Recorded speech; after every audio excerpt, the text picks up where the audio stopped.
Good morning to those of you who are joining us on Zoom. If you'll just give us a moment for everybody to load into the Zoom room, we will get started momentarily.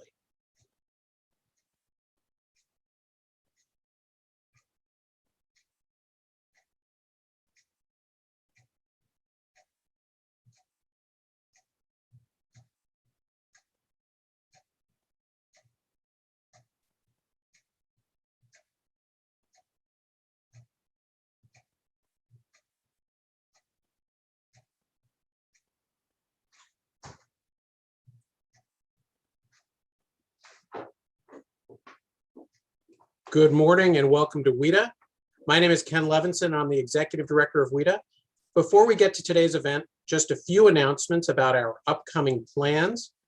In June, we have two events in the works to discuss US-EU trade, both in advance of the US-EU summit, and afterwards to discuss what comes out of the G7 process. We're also planning the next event in our Trade and Environment series, as well as another event in our examination of worker-centric and inclusive trade. We're also pleased to announce that we have set the dates for our Fall Intensive Trade Seminar, which is designed to give attendees an understanding of the trade policy-making process in Washington, the role of its key players, and the important issues facing trade policymakers in the United States. That event takes place over 3 days in September. Information on all those events can be found on our website, www.wita.org. As you know, if you've attended our WITA webinars before, we like to say hello to a few of the guests we are in community with at today's event, even if you can't see them on Zoom. So welcome today to Brett Gibson at the AFL-CIO, Michael Anderson at the Corn Refiners, Hannah Anderson at Georgetown University, and Claire Pillsbury at the National Foreign Trade Council. Welcome, Brett, Michael, Hannah, and Claire, and welcome to all of you. If you're watching today's session on Zoom, you can ask questions using the Q&A tab on Zoom. We'll try to get to as many of those as we can before the end of our session. You should have also received a copy of our event program by email, so we won't go into lengthy introductions of our speakers here. It is, of course, an interesting time in Washington, with pressure to make progress on an infrastructure package that's making front page news in Washington and around the country this week. Infrastructure is also critical to American trade, American exports, and American workers. That's why I'm especially pleased to welcome today's guests, who took time out of their very busy schedules to be with us today. My good friends, Kevin Dempsey, the President and CEO of the American Iron and Steel Institute, and John Neuffer, the President and CEO of the Semiconductor Industry Association. John and Kevin are well known to the WITA community, and their sectors are front and center in the discussions going on today between Congress and the administration. I'd also like to welcome two new guests to the WITA stage, Brandy, the President and CEO of the Port of New Orleans, and Robbie Boone, who helps run the Rebuild Rural Coalition and is the Senior Vice President and General Counsel of the Farm Credit Council. Welcome to both of you. And of course, my good friend, former Congressman Dr. Charles Boustany. Charles represented Louisiana in the House of Representatives for 12 years and served on the House Ways and Means Committee as well as the House Transportation and Infrastructure Committee. Charles will moderate today's discussion, and we're delighted he could join us along with our guests. Charles? Well, thank you, Ken. It's really delightful to join you and to join this wonderful panel in this discussion. So let me open with some framing comments, and then we'll move quickly to questions. The Biden-Harris administration has described a number of priorities, many that we are familiar with, and certainly not least among them, rebuilding a vibrant middle class, addressing socioeconomic inequality, expanding manufacturing jobs, building resilient and secure supply chains, and improving overall American competitiveness. Addressing these priorities will absolutely require an active forward-leaning trade policy. The administration has also called for a worker-centric trade policy yet to be fully defined. All of this will demand broader thinking about trade policy beyond traditional trade agreements that are designed to lower barriers to commerce or open market access and facilitate global value chain development, as well as the need for good enforcement and dispute settlement. But beyond that, what we've learned now is that the pandemic, along with some policy-induced distortions and natural disasters, have reinforced the need for resilient and broader thinking about infrastructure, reliable logistics, and a competitive workforce, all as being seen essential for American competitiveness and international trade.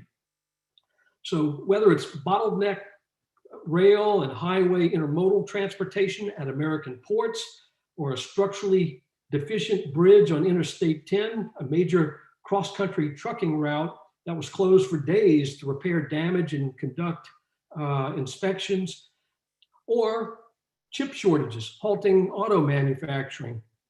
All of these really indicate vulnerabilities in supply chains, and the consequences of supply chain disruption have been felt by pretty much all Americans.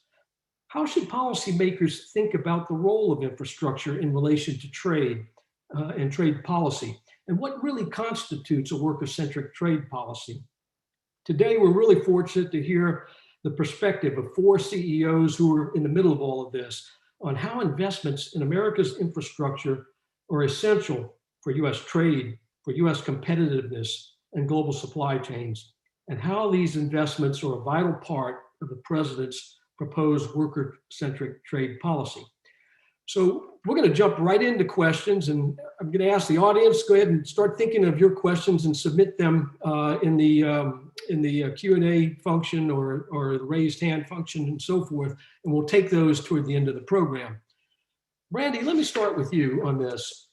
So the world has experienced significant global supply chain disruptions over the past year due to COVID, in some instances, rising protectionism. What are some of the challenges that you're focusing on now at the Port of New Orleans? And what kind of investments do you see as being needed and vital for growth and development? Thank you, Dr. Boustany. It's a pleasure to be with you this morning. Yeah, you know, it's the impacts on the congestion that we're seeing in some of the ports. They're a little bit different depending on your geographical location.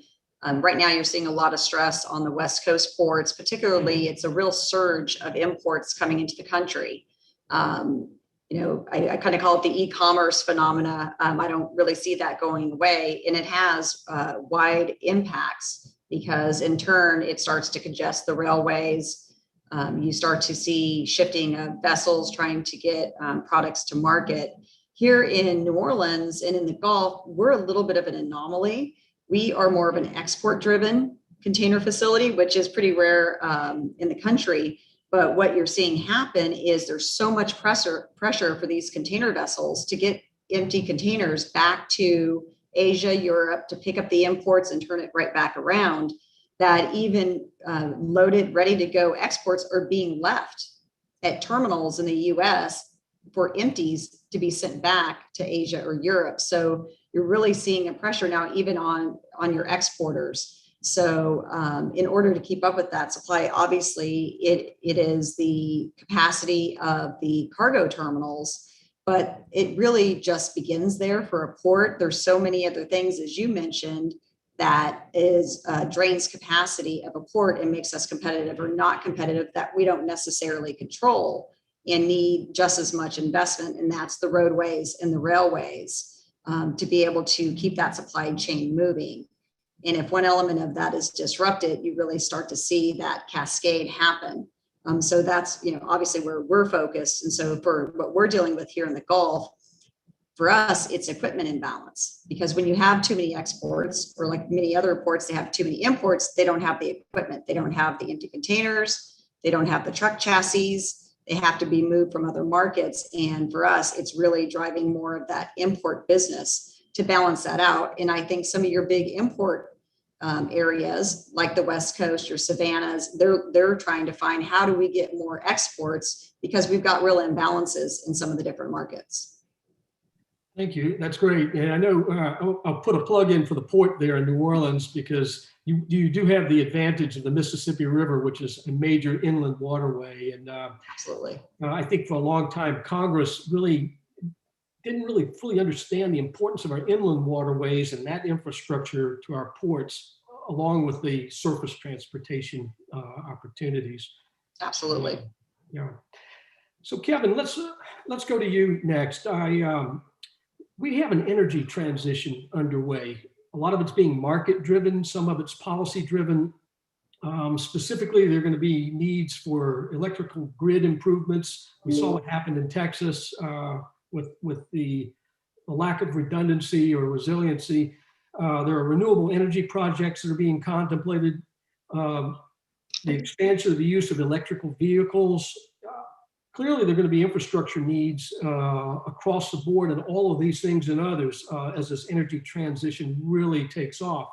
What's the role of the steel industry, and how are you guys thinking about all that?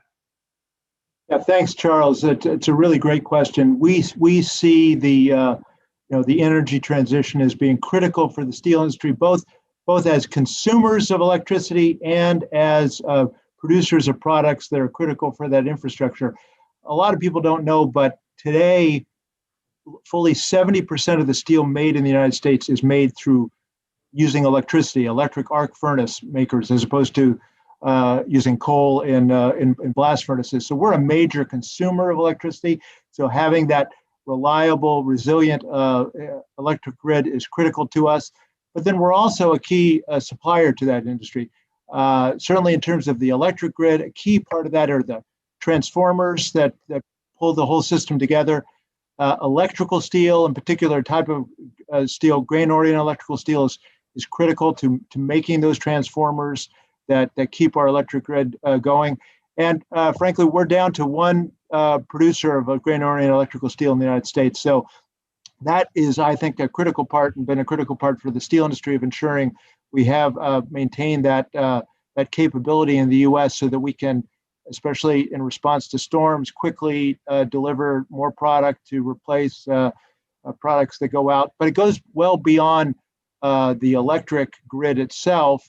Certainly, all the new renewable energy resources that are a growing part of our electric grid, from solar, wind, tidal, those all depend on steel to build them. Your average wind tower requires 200 to 230 tons of steel, and we're talking about building these large arrays of offshore wind.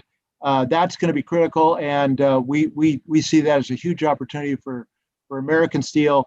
We think we have a real advantage there because when you're thinking about making our entire energy system more sustainable, it's important to note there was a study just put out yesterday, and been other studies, that steel produced in the United States has a huge carbon advantage because we have already made such a big transition to electrification and to using more advanced ways to produce iron ore pellets, that we are the world's leader in terms of low carbon emissions per ton of steel produced.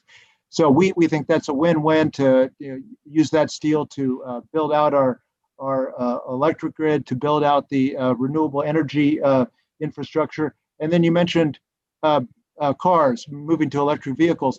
A key part of building out the electrical vehicle fleet is thinking about new ways of how you build that car, because instead of focusing so much on the old-fashioned internal combustion engine, the battery pack, which is at the core and underneath the main part of the car, becomes the critical part. That's what they call in the auto industry the skateboard, that the battery pack. And the key there is building a lightweight yet durable and strong packet to protect those batteries, because that's key for that car to move forward. But you want it to be lightweight so that it can go longer in a single charge, have a reduced mass.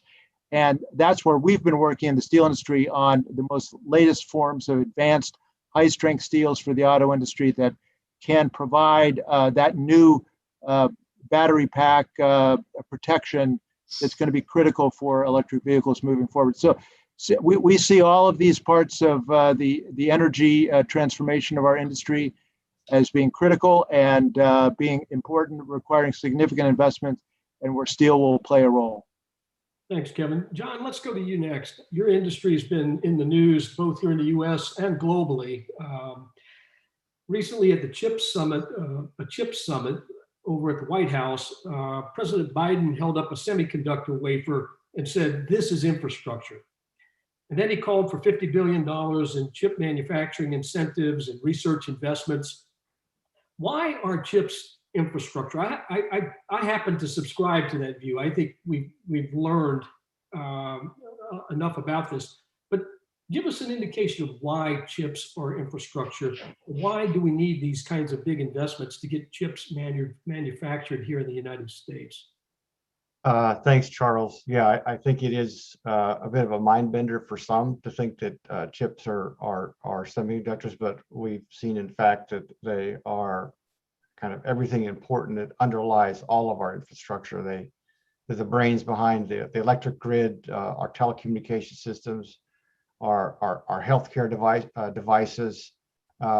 We saw most recently the Colonial Pipeline that went down, and what was happening was all the stuff in the back end. It was all powered by chips. So I think what's happened has been put into bold relief in the past year is this once in a lifetime pandemic has shown that we have a vulnerability here. It's not just autos, although autos are feeling the shortage acutely, but pretty much all sectors are experiencing chip shortages. And that's because there's just been this incredible explosion in demand for chips in the past year. As Brandy said, she talked about imbalances. Well, that's what's happening in the chip sector. And we only have so much capacity built out, and we're going to have to build a lot more. The companies are moving to do that. There's going to be a very extensive expansion of chip manufacturing capacity around the world, something like 56% in the next 10 years. And the problem we face here in the US is that in 1990, we produced about 37% of the world's chips. Now it's down to 12%. Something like 75% of all chips are produced in East Asia. And I think it's kind of dawned on folks that, that exposes us to a vulnerability, and we need to fix that. And that's why President Biden is talking about $50 billion to incentivize manufacturing here. And this is necessary because other governments years ago made the strategic decision to begin pumping in huge manufacturing incentives to attract semiconductor manufacturing. And it's been very successful. That's been going on for decades. But we don't do that here in the US. We're standing on the start line here, kind of looking down the field as everyone's running down the field, building more and more semiconductor facilities.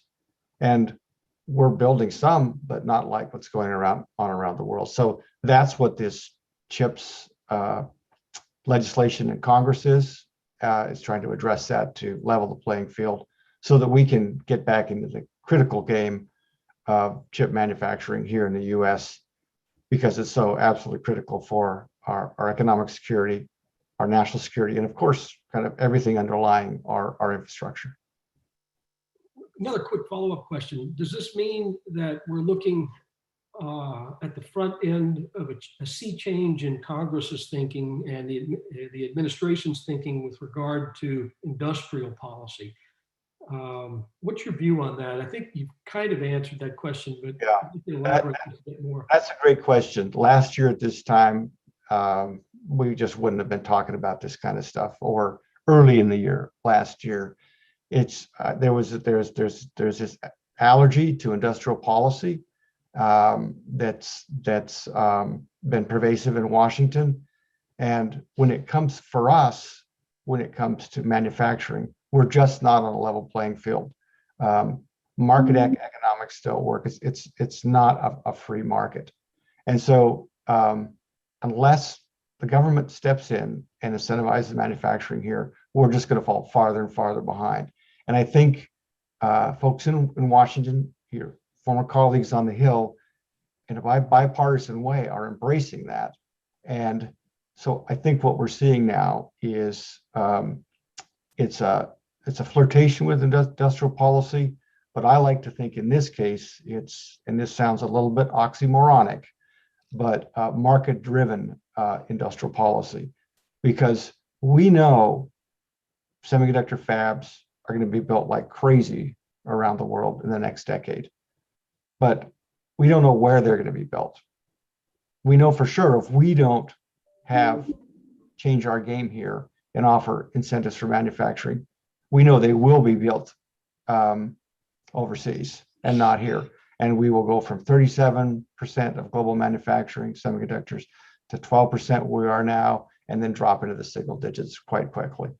So I think the administration, President Biden, Gina Raimondo, head of Commerce, and a very strong bipartisan group of lawmakers, including Chuck Schumer and Senator Cornyn of Texas, have embraced this and have really led the charge to help remediate this problem. Thanks, John. Robbie, let's move over to you now and shift gears a bit. Why is infrastructure investment critically important to farmers, ranchers, agricultural concerns, and those rural communities that depend upon that economic base? Well, Dr. Boustany, first of all, thank you for your leadership in shepherding this panel. It's an honor to be with WITA. You generously suggested you're with 4 CEOs. You're with 3 CEOs, although I did know that Kevin and I think in a past life, Kevin and I shared a job description, at least a similar description. And I appreciate Ken Levinson's invitation, and also Michael Anderson with the Cord Refiners, who was noted as an attendee. What I'd like to do really quickly, if I could, is just do a quick screen share and talk a little bit about a coalition effort that my employer, the Foreign Credit Counsel, has been leading, a group of diverse rural and agricultural stakeholders, which is called Rebuild Rural. We've been at it since, believe it or not, since 2017, which all of us here have been in Washington for a relatively long amount of time. That's a long time, frankly, to have a coalition going. We recognize that back in 2017, going way back, if you will, when then candidate Trump and then Secretary Clinton were talking about the need of increased infrastructure investment, we thought that was terrific, but we also recognize that the needs of rural communities are unique. It's not that urban infrastructure is unimportant, and it's kind of cool actually to pivot from John with the semiconductor sector to then think about basically farming and agriculture, but we're all in this together, and we felt like that there was an opportunity to pull together a diverse group of rural stakeholders, because we're all better when we speak with one voice, and particularly in rural communities, it can be really difficult to sort of get that push that you need on major legislation that's being considered like this. Just a little bit of context in terms of my employer, Farm Credit. We've been around over a century providing for the credit needs of rural communities and agriculture. We account for 40% of the agriculture lending in the United States, over $300 billion in loans. About 10% of our portfolio is actually for rural infrastructure lending, which we can do in certain cases. So it's really been our pleasure to lead this coalition. You'll note on your screen we have 260 national, state, and local coalition partners. We sent a letter to President Biden earlier this year on the importance of infrastructure. We're very fortunate to have a very cordial relationship with this current administration. And in terms of just how we think about this issue, Charles, to your question, these are sort of the 8 areas that we've been focused on, and some of these, depending on your political perspective and ideology, some of these resonate perhaps more with some of you than others. However, if you live in rural communities, these are all, certainly in talking with our coalition partners, these areas are absolutely critical. So it's difficult for us in terms of running the coalition to suggest that any one of these are more important than another. But these are sort of the 8 areas when you think about broadband, energy, research, energy, transportation, housing, and water. They are all critically important. And we can talk about sort of what may happen. There's a tremendous amount in the swirl, which I'll save maybe for some follow-up questions that you may want to have. But just in terms of the coalition, it's rebuildrural.com is our public-facing website. All our coalition partners are listed there. And this is just to sort of close out the initial comment. This is absolutely a U.S. competitiveness issue for us in terms of just why this is important.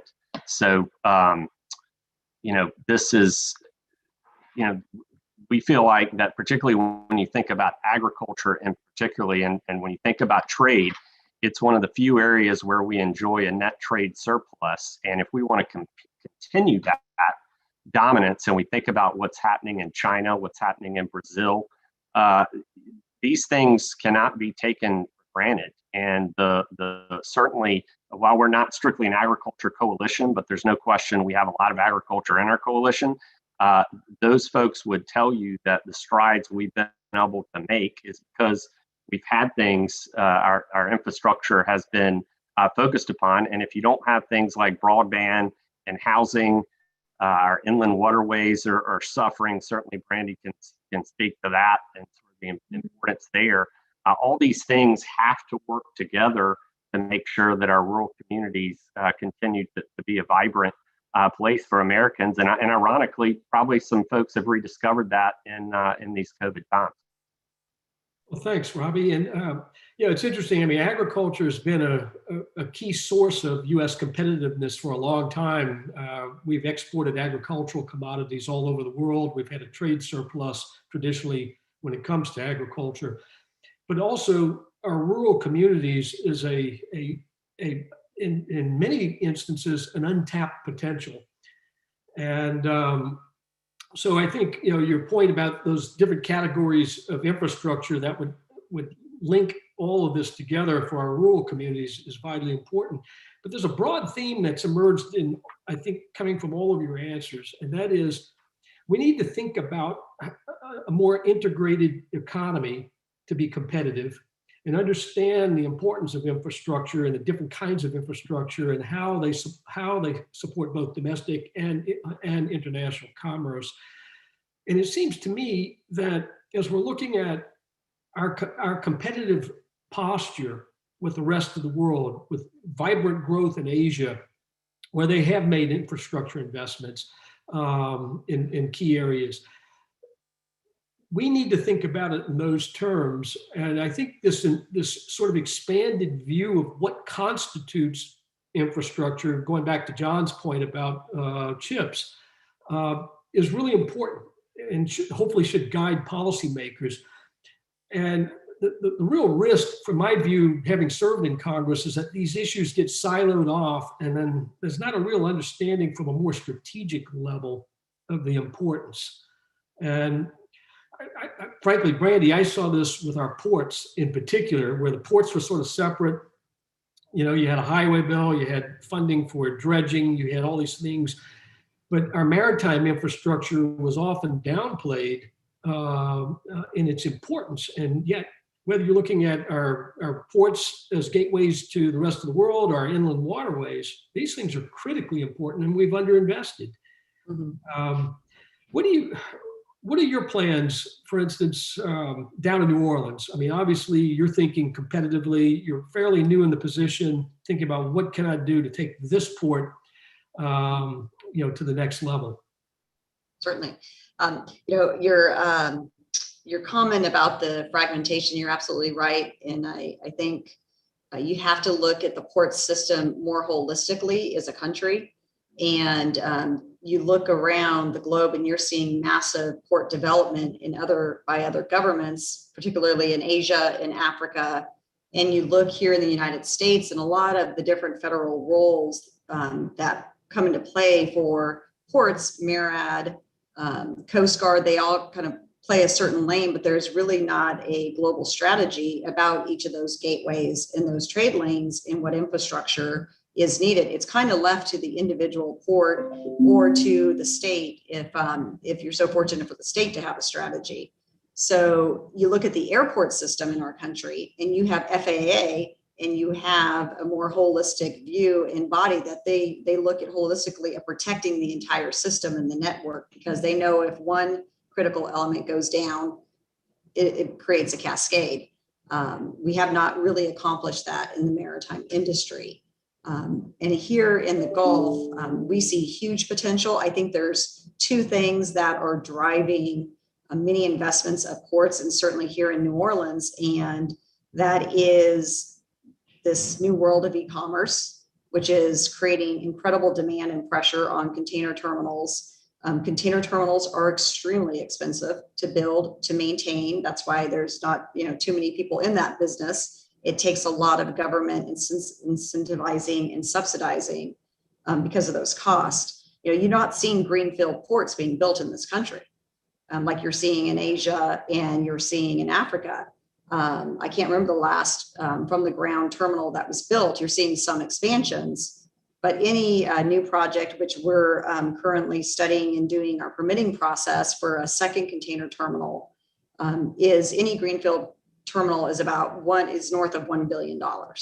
So how does a small port entity bear that kind of cost? More or less all the infrastructure that needs to also be put in place outside of the terminal, so that the impacts aren't horrific to the surrounding community. Roadways, bridges, rail, the inland waterways to move more of it by water instead of on the surface transportation. All of those things are critical. So for us, it's really preparing the infrastructure to capture the demand. We are desperately in need of more gateways into this country. If you look at a lot of the imports that have come from the retail side, they've been, a lot of it's coming in through the West Coast. You're starting to see it on the East Coast and through Canada. And there's really no reason that the Gulf shouldn't be in that position as a gateway, particularly with the Mississippi River. And we made the steps towards that, deepening the Mississippi River to 50 feet. That's a $238 million project that will be complete at the end of December. We're moving forward with our plans for a second container terminal due to restrictions on the air draft due to the Mississippi River Bridge. And the other thing that's really driving our need, but also other ports, is the size of the vessels. If you look at what happened in Suez Canal, you just had an issue last week in New York with the vessel hitting the bridge because the vessel's too large. That is putting incredible pressures on ports around the globe, but particularly our older ports that weren't designed to handle 20 million TEU vessels. You may be able to deepen the waterway, but if you don't have the landside capability, it could be pretty crushing. So for us, that's really where our key investments are focused right now, is building that future container terminal, making sure we have the water depth, expanding our ability to move containers by barge. But the other huge kind of fragmented component to that is the roadways and the bridges. That will define if we're successful or not. And that takes a more global coordinated strategy. I want to bring the rest of you into this discussion. Let me start with you, Kevin. Obviously, the steel industry will play a big role in this. And I want you to elaborate on that, especially as we're doing the expansion of some of these projects. But also, I wanted to ask you, what supply chain issues are you facing in the steel industry? Because you're going to have to meet this demand. Right. Thanks, Charles. You're right. And it fits very well with what Brandy was just talking about.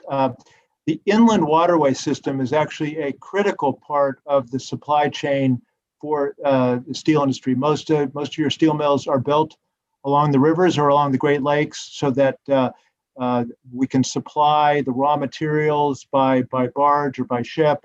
And then often the finished product goes out both by ship, by rail, by truck, all those different. So the entire infrastructure system is key. But one part that's critical, that was sort of one of these key linchpins where failure to invest could have a catastrophic effect on our industry and all the industries that depend on steel, is on the Great Lakes. We are blessed to have a natural supply of iron ore, a critical raw material for making steel, in the Iron Range in the upper part of Minnesota. virtually all of that iron ore is shipped from upper Minnesota and the upper peninsula of Michigan through Sault Ste. Marie, where Lake Superior and Lake Huron meet, through a lock and dam system there, the POLOCs, run by the Army Corps of Engineers, that moves something like 75 million tons of cargo annually. That lock and dam system is over 50 years old. And if it were to fail for any reason, we would not be able to get that iron ore down to the integrated steel mills operating on the lower Great Lakes. And that would have a huge cascading effect through, the auto industry, through the energy industry, all the industries that depend on steel. So we're at the very beginning of a project. It's more than 10-year project to build a new large lock and dam system next to the existing one in Sault Ste. Marie that will facilitate continued commerce for the years to come. We're about 2 years into a 10-year plus project, but building that new lock is critical for steel. It's also critical for agriculture. A lot of agriculture moves from the northern areas through that lock. And if we don't finish that project, that impacts not only direct steel, but then all the steel that is made down in the lower Great Lakes that then moves by rail or by truck. And of course, overall, 72% of the goods in the United States move by roads and bridges. So we can't lose sight of that. But for us, ensuring continued investment in our lock and dam system in the Great Lakes, and then all of the other locks and dams along the Ohio River, the Mississippi River, those all are also key down into Louisiana, where we have steel mills with major facilities to make new direct reduced iron products in Louisiana using imported iron ore and then natural gas. So it's a much cleaner way. That's also critical, and that's all run, again, along the Mississippi River. So that entire inland waterway system is critical for steel and for the larger economy. So Kevin laid out a number of these areas of importance with our infrastructure. And Robbie, I want to go to you real quick because he mentioned agriculture. And our farmers and ranchers are not only taking care of our domestic market, they're basically providing the food to the world in many respects. So trade and infrastructure are critically important. And just ask you to elaborate further on that. And then I want to go to John to bring this home. Yeah, no, absolutely. And just to dovetail off Brandy and Kevin on the inland waterways, it's a unique opportunity. If you hadn't had a chance to check out the lock and dam, I had an opportunity to go and tour one in Bettendorf, Iowa. And as was said earlier, these investments, if you talk to folks with the National Grain and Feed Association or the Waterways Council, some of these groups, these things are decades old in many cases. And again, I think the interesting thing about COVID that we've been through is a lot of folks are recognizing maybe they have not been in rural communities for quite some time, but they're getting a chance to go back home, if you will, in some cases, and they recognize things like broadband. Maybe it was difficult for a CEO or someone otherwise to connect their kids remotely to school. And while broadband is critically important, certainly you talk to a farmer who's invested sometimes up to $1 million on a combine, a new tractor. The first thing it wants to do when it cranks is connect to the internet. But increasingly important is, of course, all the other reasons in terms of our phones. And then let me just make a quick mention that, we have healthcare in there as part of our coalition. And some would say, well, that's kind of a non-traditional important aspect. Well, certainly in COVID, it's become even more important in terms of being able to access hospitals. Folks are increasingly using telehealth services, which I know is a popular concept on Wall Street right now, but also if you're a therapist or a teacher or some sort of doctor who's trying to connect with your patients, you've really got to have the broadband connection to access those critical services that are needed. So again, we can talk about sort of the urban-rural divide, but the reality is we're all in this together, and we certainly all need to eat. And certainly agriculture is trying to do its part in the U.S., and we're hopeful we're going to get an opportunity here on infrastructure. Thanks, Robbie. Now, John, I want you to bring this home because you're right at the center of all of this in many respects. If we're looking at a broader view of trade policy, for instance, not only trade agreements with the enforcement component, but the need for infrastructure to match up with our ability to conduct commerce, as well as the need for reliable logistics, a workforce. But much of this is going to depend upon the digital component. And there's a lot of talk about digital trade, the need for digital trade agreements. But if the products that your companies manufacture, from R&D all the way to final product, if we have shortages there, it's going to impact every one of these other industries. And so in a way, I mean, it's important, as you mentioned earlier, to talk about proper government investments to make sure that we're competitive in all of this. How do we jumpstart the conversation even more broadly in terms of really looking at this strategically and holistically and bringing all these elements together as part of a broader strategy for American competitiveness? I mean, you're right in the middle of it because you're at one of those bottlenecks of critical importance. That's a great question. The one area we haven't spent quite enough time talking about here that just impacts all of us is global trade, and keeping our global trading system live, thriving, and working to keep our infrastructure strong. For chips, 80% of our customers are overseas, so we need these global markets to stay innovative and vital. But another piece of this, and it's a bit of a lesson learned of the last few years, is that we need to keep our partnerships with like-minded economies very strong.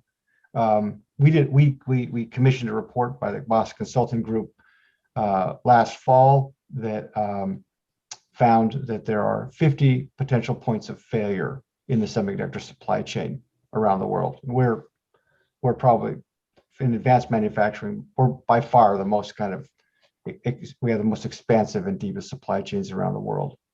50 potential points of failure. That sounds kind of scary. The good news is a lion's share of those potential points of failure in the supply chain are in allied economies, like in Europe, in Korea, in Taiwan.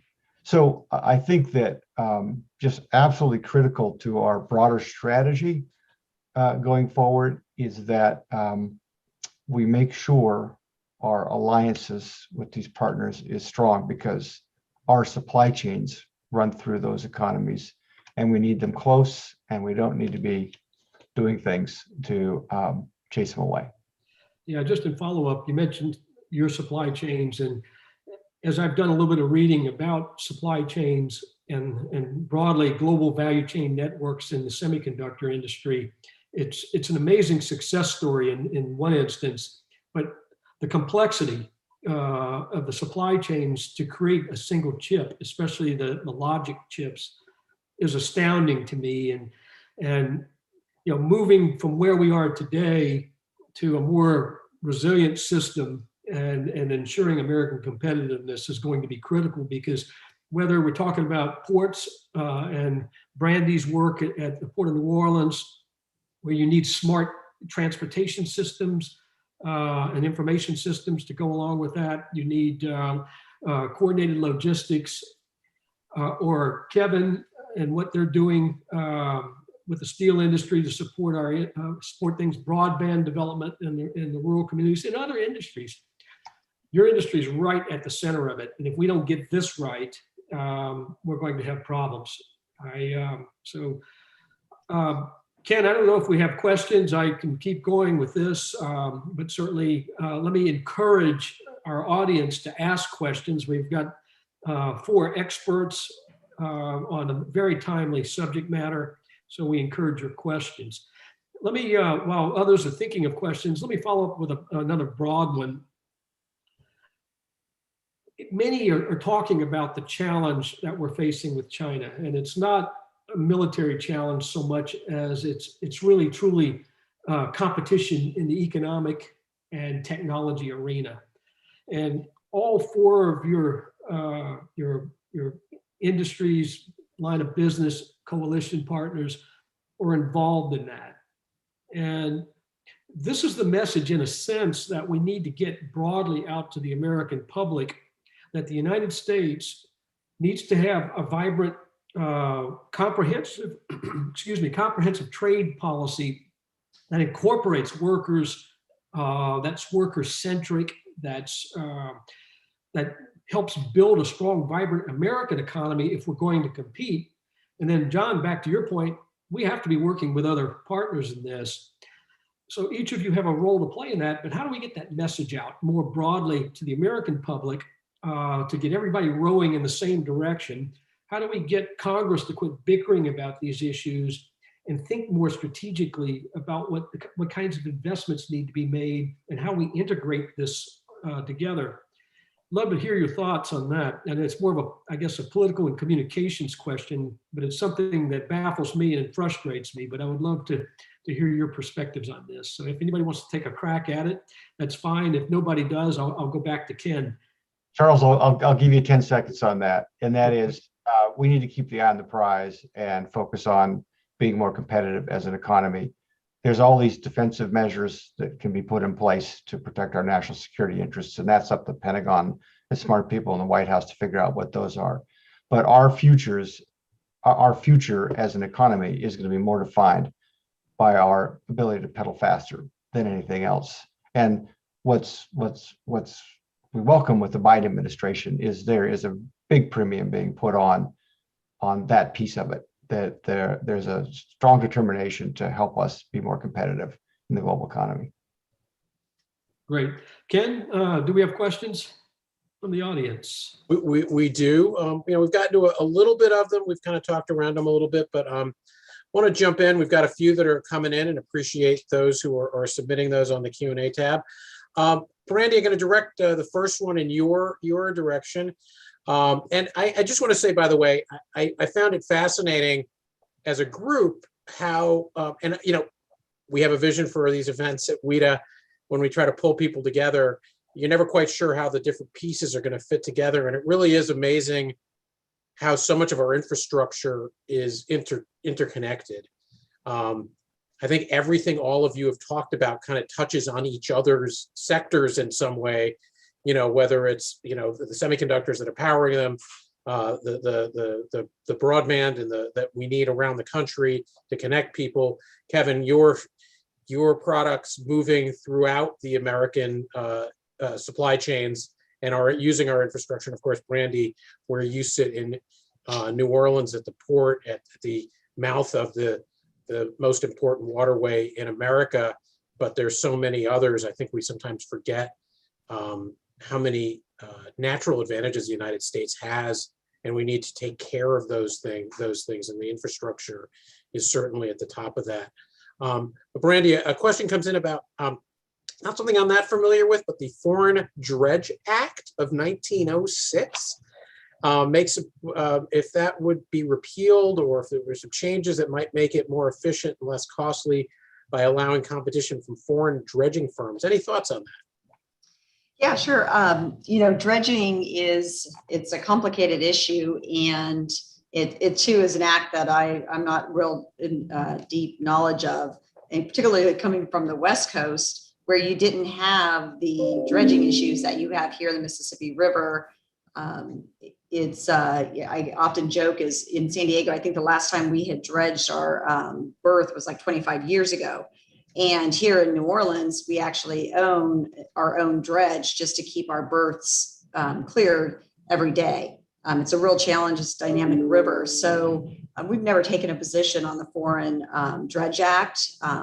We obviously we support American manufactured vessels. What we've really focused on is kind of the process with Army Corps of their ability to procure or move dredges as things occur. Unfortunately, here on the river, it's so dynamic that you could have dredges working at the mouth of the river 100 miles away, and we start to have a serious issue coming off our channel up here in New Orleans. And there's process you have to go through to be able to move those dredges. So we've really focused on the ability not only for Army Corps' process, but also to strategically plan for the demand of dredges. If anything, we'd like to see more of them here, particularly in this market. Not just the cost of the initial dredging, as I mentioned, right now the project's $238 million, but what Army Corps spends a year on just maintaining the mouth of the river and the number of dredges that are out there is more strategically looking at what demand is there, the need for dredges, but also for those emergencies and last minute changes. And so we've also try to focus more on predictive to understand when we're developing issues. So for us, it's not necessarily around the Foreign Dredge Act as much as Army Corps' rules and regulations of moving dredges. And I know that's thank you, Brandy. I know that's the Army Corps issues are things I know Charles worked on a lot when he was in Congress. Brandy, just one other question that came in that kind of goes to you. Obviously the Colonial Pipeline issue got affected, had a very quick impact on life across the eastern seaboard for sure, and elsewhere. Is IT security something that that you're focused on at the port? And is that something that you think that some of this infrastructure spending could be something that would be important for you? Absolutely. We were talking about this a few weeks ago. Actually, it's almost, when you look back at 9/11, Homeland Security suddenly became an emphasis on U.S. seaports, and ports, and the government were trying to figure out the rules and the regulations that they would put around that Homeland Security. This is the same form. We're just as more vulnerable, it's just not as physical. If you've looked at some of the attacks that have hit major ocean carriers, we've had ports hit with cyber attacks. I mean, it can shut down a supply chain. So it's extremely important, and it takes tremendous amount of not only funding resources, but skill sets within the organizations to be able to do that. So protecting the supply chain digitally is just as important. Thank you. Robbie, I'm going to come at you on another question that comes in. It goes to, some discussions about the American workforce. Your Rebuild Rural Coalition has a lot of different constituencies. It seems like there may be some skilled labor shortages across different sectors. I think, Kevin, skilled workforce is also important for yours. I'd love to hear your thoughts on that. What can we do to foster more skilled workforce in infrastructure to meet the needs that we have? And is that something you think that this infrastructure package can help address in the rural community? Ken, thanks for the question. And absolutely, I mean, it's, and frankly, just to go back to Charles' point about how we're all in this together and his comment about China, we continue to export more and more agricultural commodities to the Chinese. They want to buy our products, specifically when you think about corn, soybeans, livestock, pork. They're tremendous buyers. So, I mean, even when you think about this, perhaps even more broadly than politically in terms of what Congress will do, making things more attractive for, again, creating an environment that makes it more attractive to be in rural communities is really important. And to your point, there's no question that agriculture struggles with labor supply issues. It turns out there are a lot of people that don't want to work on farms, particularly as they move up the educational ladder. Ironically, a lot of the things related to what we're talking about today in terms of making upgrades to our healthcare infrastructure, our broadband infrastructure, our water infrastructure, making it more of our rural communities a landing, sort of, again, maybe it's back to the future a little bit, and sort of realizing, and I think some of us have had the opportunity to do that in the past year and a half, but if we make it more attractive for those who say, actually, maybe they don't want to work in agriculture per se, but if the environment in those local communities with the needed infrastructure upgrades are made available, I think you're going to see some increased job opportunities in this space. And there's a lot of talk, if you talk to venture capital folks and entrepreneurs, ag tech is definitely a thing right now. So there's a lot of excitement in terms of what's happening in agriculture right now. And again, we couldn't do what we're doing without John's folks in terms of the technology requirements. So it's truly sort of, we're all stakeholders in this.